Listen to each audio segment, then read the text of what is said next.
अस्सलाम वालेकुम गाइस, की हाल चाल है। उम्मीद करते हैं सब ठीक ठाक होंगे। तो अल्हम्दुलिल्लाह मैं भी ठीक ठाक हूँ।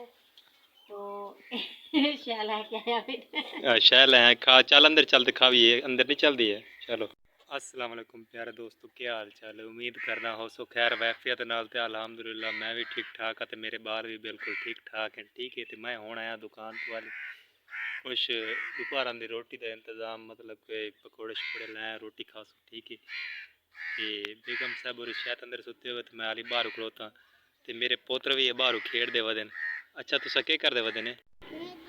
हाँ खेड़दा वदे हैप्पा केह् करदा हैप्पे तू केह् करदा हैप्पे खेड़दा वदे हैं तेरी मम्मा कित्थे तुहाडी कित्थे वदी है जल्ले वदी है और तेरी मम्मा कित्थे अयान कित्थे वदी तुहाडी मम्मा?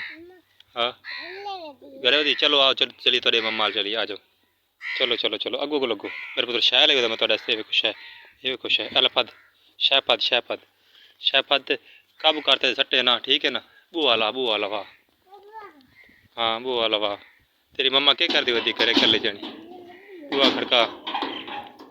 ओह यूसुफ रोंदा भी है क्या करती वदी सना सना की करती जानी बैठी है सुती भी सुकून नाल।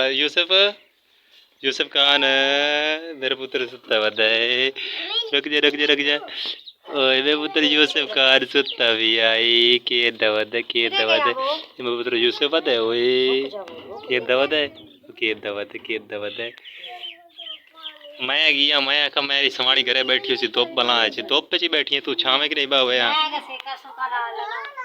मेरी सवाणी घरे बैठी उसी कली। ठीक है, उनके वास्ते तोशा ले जावा पकौड़े शकोड़े ले जावा मेरी सवाणी खासी सुकून नाल मौजा शौजा करसी। अस्सलाम वालेकुम गाइस, की हाल चाल है। उम्मीद करते हैं सब ठीक ठाक होंगे। तो अल्हम्दुलिल्लाह मैं भी ठीक ठाक हूँ। तो शाला क्या है फिर शैल है खा चल अंदर चल खा भी है अंदर नहीं चलती है। चलो हाँ कि चास आई है तोशा खावन दी मजा आ गया, मजा आंदा भी है अयान खांदा बैठा अयान मजा आंदा भी है मैनू तोशा नहीं देंदे ने मैं ना खावा तू भी बैठ के खा। मैनू दो कितना पेश है आए आए आए मैं भी खा लवा तोशा मैं भी खाना। यूसुफ रुडो यूसुफ खान है यूसुफ मैं तो शायद नाल मैं तो रोटी खावना है इस को मैं आपदे पकौड़े लाया पकौड़े पैन मेरे मैं तो खासा पकौड़े ना रोटी। ठीक है ना अच्छा जी हाँ मैं पकौड़े लाया चटनी लाया मैंने तो दे रोटी दे ते नाले पकौड़े पाड़े चटनी पाड़े मैं पकौड़े ना रोटी खासा। चलो यूसुफ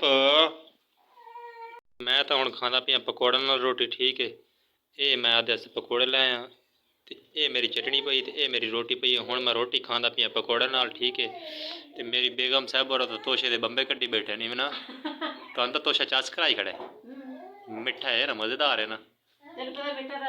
हाँ मिठा तो तुहानू पसंद है मैं रोटी खासा इससे नाल नहीं है बुरकी भरदा तो तले लोट जाती है लोट जाती तले लोट जाती है ते थोड़ी भरे आ ना इन्हें क्यों भरदा है।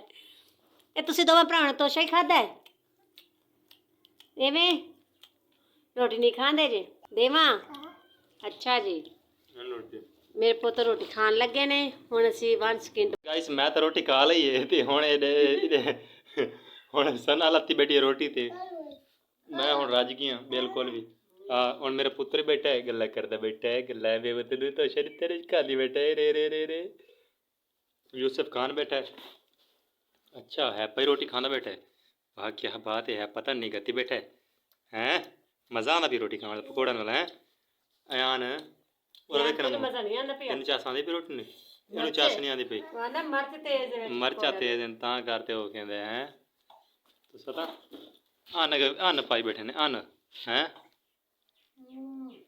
हाँ हाँ हाँ तो ओके गाइस इन्हें नाल नाल साडे चैनल ਨੂੰ सब्सक्राइब कर दो तो वीडियो ਨੂੰ लाइक कर ਦਿਓ ਤੇ ਇਨਸ਼ਾਅੱਲਾ ਮਿਲਾਂਗੇ ਕਿਸੇ ਨੈਕਸਟ ਵੀਡੀਓ ਨੈਕਸਟ ਵਲੌਗ ਦੇ ਵਿੱਚ ਤੇ ਉਤਨੇ ਤੱਕ ਅੱਲਾ ਹਾਫਿਜ਼ खुश रहो आबाद रहो ना मिस रहो ना याद रहो बाय बाय अल्लाह हाफिज़।